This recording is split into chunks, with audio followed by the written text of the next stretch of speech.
ચોટીલા ખાતે sub divisional magistrate એચ.ટી. મકવાણાના અધ્યક્ષસ્થાને દારૂના મુદ્દામાલના નાશની મોટી કાર્યવાહી કરવામાં આવી હતી। ઝરિયા મહાદેવ રોડ પર સ્થિત સરકારી ખરાબામાં ચોટીલા અને નાની મોલડી પોલીસ સ્ટેશન દ્વારા જપ્ત કરવામાં આવેલી પરપ્રાંતીય વિદેશી દારૂ તથા બિયરની કુલ 53,947 બોટલો, જેની કિંમત રૂપિયા 4.10 કરોડથી વધુ છે, તેનો નિકાલ કરવામાં આવ્યો હતો।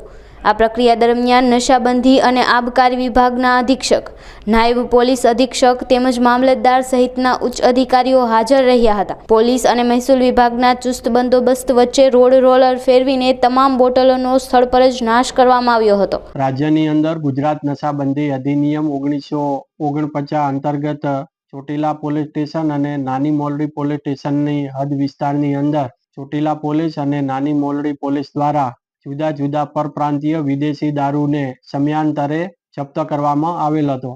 આ વિદેશી દારૂને નાશ કરવા માટેની ગૃહ વિભાગ દ્વારા 15/7/2007ના રોજ કમિટીનું ગઠન કરવામાં આવેલી છે, જેમાં સબ ડિવિઝનલ મેજિસ્ટ્રેટ નાઓને કમિટીના અધ્યક્ષ તરીકે નિમણૂક કરવામાં આવેલ છે। જે અંતર્ગત આજે જે સરકારી ખરાબાવાળી ખુલ્લી જમીન ઝરિયા મહાદેવ રોડ ખાતે ચોટીલા પોલીસ દ્વારા જે જપ્ત કરેલ દારૂ અને નાની મોરડી પોલીસ સ્ટેશન દ્વારા જે જપ્ત કરેલ દારૂ, જેની બંને પોલીસ સ્ટેશનની મળીને કુલ 53,947 ઇંગ્લિશ વિદેશી દારૂ અને બિયરની બોટલો, જેની કિંમત 4 કરોડ અને 10,96,623 રૂપિયાનો મુદ્દામાલ થાય છે।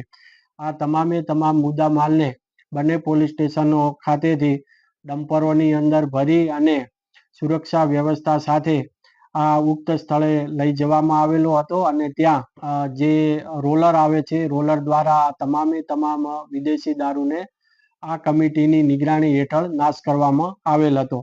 આ કામગીરીની અંદર ઉપસ્થિત રહેલ અધિકારીઓમાં નાયબ પોલીસ અધિક્ષક શ્રી ચોટીલા, અધિક્ષક શ્રી નશાબંધી અને આબકારી વિભાગ સુરેન્દ્રનગર, એક્ઝિક્યુટિવ મેજિસ્ટ્રેટ અને મામલતદાર Shri Chotila, police inspector Shri Chotila, police inspector Shri Nani Mordi અને અન્ય રેવન્યુ સ્ટાફ અને પોલીસ સ્ટાફની સંયુક્ત કામગીરી અંતર્ગત આ તમામે તમામ વિદેશી દારૂનો નાશ કરવામાં આવ્યો હતો।